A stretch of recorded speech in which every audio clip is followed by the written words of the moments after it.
Hey everyone, welcome back. Ready for another deep dive? Always ready. What are we looking at today? Today we're tackling insurance fraud. Ooh, interesting. Yeah, specifically staged car accidents. You know, the ones that seem a little too convenient. Right. We've got this clip from a personal injury lawyer, Mike Rafey. Okay. And he really breaks down some of the misconceptions around it. So let's jump right in. Sounds good to me. Okay, so right off the bat, Yeah. I was struck by the number of comments Okay. on this lawyer's videos. People were saying that pretty much every personal injury case is fake.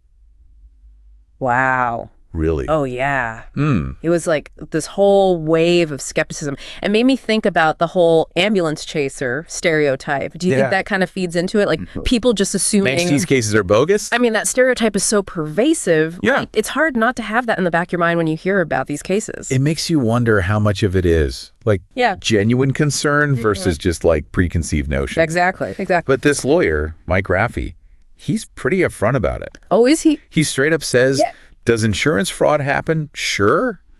But Okay, so he acknowledges it exists. yeah. But then what? And then he goes on to explain why it might not be as common as people think. Interesting. So how does he explain that? What's his take? Well, he talks about how experience helps identify potential fraud. You know, being able to spot the red flags. Makes sense. Like what kind of red flags? What would tip him off? He mentions things like a history of multiple claims in a really short period. Okay, yeah, that would raise some eyebrows. You know, if someone's filing claims every other month, it's like something's fishy. It's like a pattern, right? Exactly, like a pattern emerges. Yeah.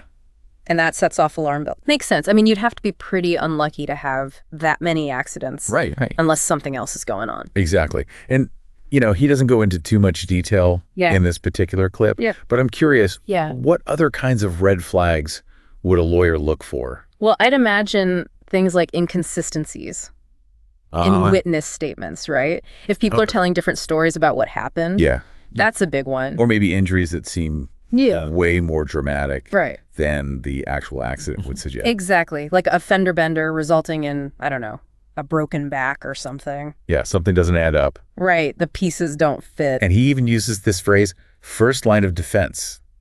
Oh, really? Like he sees himself as the first line of defense against these fraudulent claims. That's a powerful way to put it. It highlights the responsibility lawyers have, right? Yeah, because it's not just about taking on any client who walks through the door. Right. They have a duty to investigate, to make sure they're not perpetuating a fraud. Exactly. It's not just about winning cases. It's about upholding the integrity of the legal system. Absolutely. And it makes you think, if someone is trying to pull a fast one, wouldn't a lawyer be the first to notice? Yeah. In a lot of cases, probably. They're looking at the details, the evidence, talking to witnesses. Yeah.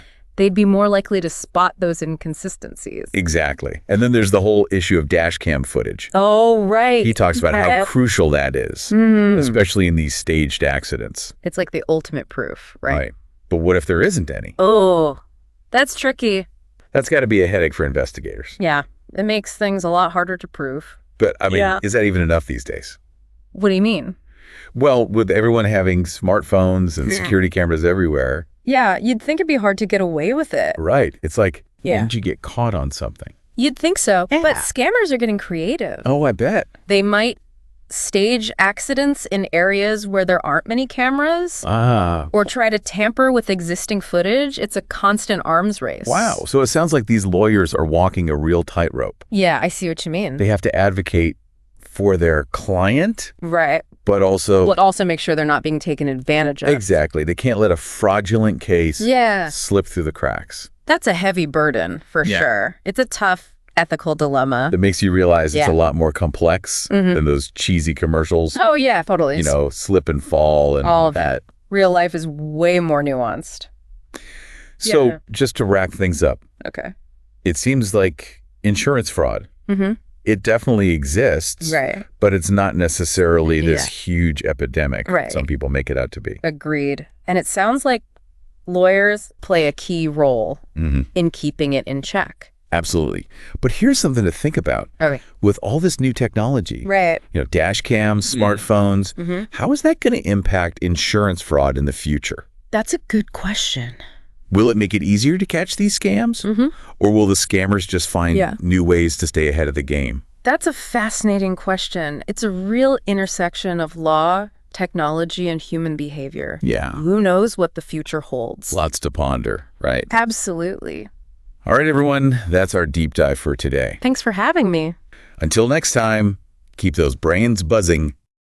Please subscribe to our channel for more videos.